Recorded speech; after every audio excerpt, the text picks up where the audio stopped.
Hi guys, how you doing? Senior Gaming here, and I'm bringing you Legend of Slime, and I've got for you Insect build. So if you're Legend of Slime player or perhaps idle gamer, then make sure you subscribe to the channel as I post as often as possible and bring you best tips and advice. And if you enjoy what you see, then hit that like button as well. Right guys, so now it's time for the third complete build on this channel. I have gone from Magic Coin / Bird, absolutely great build when you're just starting out, into a frog build, and now I'm running Insect one. And again, I got to give a big shout out to a community, because when I used to run a frog build, I was pretty sure I'm running the strongest build in the game. So actually, if you compare the frog build to a insect one, your numbers, especially when it comes to this main damage in the middle of the screen, will still look better. But for some reason, if you run insect build, you will perform better and you're gonna go further down the stages.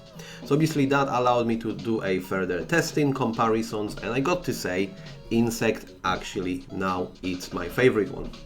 So as you see, I have managed now to squeeze stage hell free, and we are currently on a 3.5, and I was not able to go as far with a frog build. So obviously I'm gonna go through every single aspect of the game with you currently.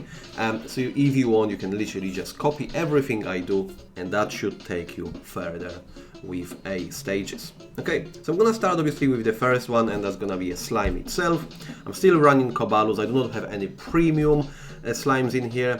Gear, everything obviously remains unchanged here. And now when it comes to a ring, I think previously there was a more focus on a skill damage. Now because you run this very build with a companion heavily aligned to, then you want to just try and get as much companion damage as possible. Obviously if you get a skill damage, critical, all of that, you will still go ahead, you still will be aiming for as great ring, but if you got a chance and selection between companion and skill, go for as much companion as possible. So then we're moving into a skills itself. I have pretty much left it in a very similar stage. I'm still pretty much using a magic coin, because when it comes to a relic, which I'm gonna get in just a second, you're still able to run on a very similar build itself. And obviously you want to go as many AoE hitters as possible. Bear in mind, you will still be dealing a lot of damage with your skills, and everything else around it. Companion is just an addition to it. So there is not much changes. Obviously we've got here Rage to trigger some of the relics. We've got a Pyrokinesis, this is a great AoE damage. We got Magic Coin, which is still based on a relics. Then we've got a Detonative Slime, again massive AoE boost, and two more heavy hitters when it comes to a mythic skills. 58k here as AoE, as well as Dark Clouds, which got this additional boost from a ring itself. So now when it comes to relics, pretty much I have left everything very similar to what you have been doing with a frog build. So again, we use ancient coins to obviously have more magic coin. We'll be running a ruby, which will provide us a great companion attack speed, because we're using a rage skill itself. I just have shown you. Then we go in with additional companion attack with a slime figurine. Then we still obviously relying on a pile of coins, so we can have this additional damage of skills. And in here, the only adjustment I've done, I went for this enlarged slime to have more HP. That allowed me actually to push few more stages. So I sacrificed a little bit more damage with the goblins to have more HP, and I think that's alright. That actually played out well. We're still running on obviously Kitsune Mask with additional damage, and no changing as well to a Tome of Disorder with additional attack. And now when it comes to a mastery, there's no changes in here. You will go and now with obviously common and promotion itself, go with as much attack as possible. This is nothing out of ordinary, no changes in here. It doesn't matter which build you're running, you want to go with as much offense as possible.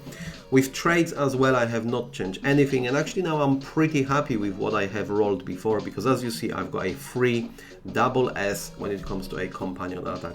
So I would say with this particular build, you still want to aim for as much attack percentage as possible. This will be still your top skill, and if not, then you can go ahead and get some companion attack. So now moving into a finally companion, obviously the build itself will be based around these 3 insects. So you want to go and squeeze. More likely you will have them unlocked. As you see, this is a rare one, Beetle. We've got a Kring, which is rare, and then also we've got a Blink, which is uncommon.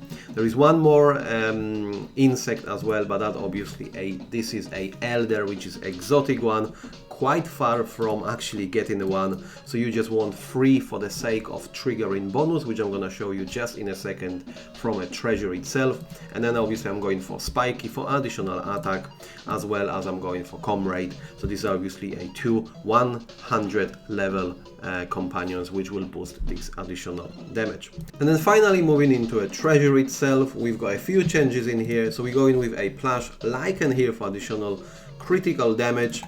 You want to go with a Sun Crown, obviously again first part of it will add additional attack. And now the key element to the build itself is obviously change into a sub dish. As you see, having a 3 insects companions will increase our attack by over 500%. Bear in mind, obviously these stats will be changing as you go in to increase level of that very treasure. Then we go in with a giant alloy here. You've got a little bit more a scope actually which treasure you want to run in here. I'm just having this one additional for some extra damage. Then I'm just sort of now fixed and keeping that gold bread. Obviously this battle limit will be just great when you farm in ring or you're trying to push with the boss itself. Normally during your farming mode this doesn't have any value whatsoever, but now and then obviously you will be trying, so it can be fixed here. Rest of these treasures actually are based on a completely different companion of skills, so I think you can just literally have that remain here at all times. And no changes here as well. We're running with a Dwarf King armor for additional attack percentage. And as you see, definitely in comparison to a previous build, I have managed to go a little bit further, and you will see that the monsters, despite lower damage, which pretty much is your overall attack, will still melt better, and obviously you will have a great output. The further down you go, the more gold you farm, the more stats you're able to influence, and that's pretty much the basic concept when it comes to this grind. And that's what we're gonna do 99% of the time. We're gonna come, obviously squeeze some dailies, push with events, but most of the time you want to be as efficient with a farming and try to farm in as high stage as possible. Right then guys, so thank you very much for watching. I hope you enjoyed it, and if you have, you know what to do. Smash this like button, subscribe to the channel, and as always, I will see you next time.